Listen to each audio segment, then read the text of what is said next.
পালাবদলের পরে প্রথম 21শে জুলাই যেখানে তৃণমূল কংগ্রেসের দুই শিবির ইতিমধ্যেই কিন্তু প্রস্তুত। একদিকে ঋতব্রত তৃণমূল, তারা মেয়র রোডে ইতিমধ্যেই নিজেদের অনুষ্ঠান শুরু করেছেন, যেখানে এখন মঞ্চে বক্তব্য রাখছেন ফেরহাদ হাকিম।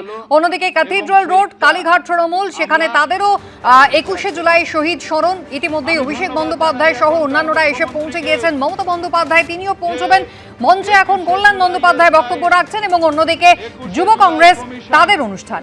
এতদিন বাদে সেই কমিশনের আজকে উদ্ঘাটিত হয়েছে এবং সেই দিন যারা গুলিবিদ্ধ হয়েছেন তাদের পরিবার বিচার পাবে এবং নিশ্চিতভাবে তাদের পর্যাপ্ত কম্পেনসেশন পাবে।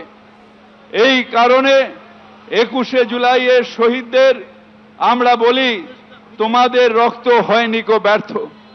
কিন্তু আমি তার সাথে সাথে একটা কথা বলি, নিশ্চিতভাবে মমতা বন্দ্যোপাধ্যায়ের নেতৃত্বে আমরা লড়াই করেছি, কিন্তু আজকে প্রশ্ন করি, রক্ত বড় না ভক্ত বড়? কবে রক্তের ছেড়ে দিয়ে রক্তের মোহ, রক্তের সম্পর্কের মোহ ছেড়ে দিয়ে ভক্তদের কাছে আসবে? তাই আজ যেখানে 21শে জুলাই সেইখানে সমাবেশ, যেখানে 21শে জুলাই সেইখানে মানুষ, সেইখানে শহীদ পরিবার। তাই আপনাদের কাছে অনুরোধ করতে চাই যে এই লড়াই আমাদের আরো লড়তে হবে, এই লড়াই জিততে হবে, বাংলাকে আরো এগিয়ে নিয়ে যেতে হবে, বাংলার সংস্কৃতিকে এগিয়ে নিয়ে যেতে হবে। আমরা মাথা নত করব না, আমরা কারোর সামনে মাথা নত করব না। আর বারবার করে বলবো, শহীদের রক্ত হয়নি কো ব্যর্থ, শহীদের রক্ত হবে না কো ব্যর্থ।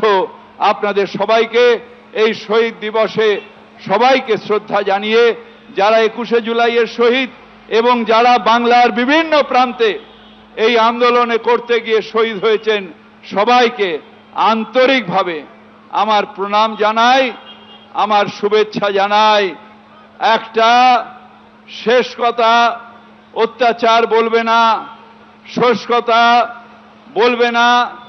যারা লিফটে করে উঠে রাজনীতি করছে তারা শেষ কথা বলবে না। প্যারাসুট থেকে এসে যারা রাজনীতি করছে তারা শেষ কথা বলবে না।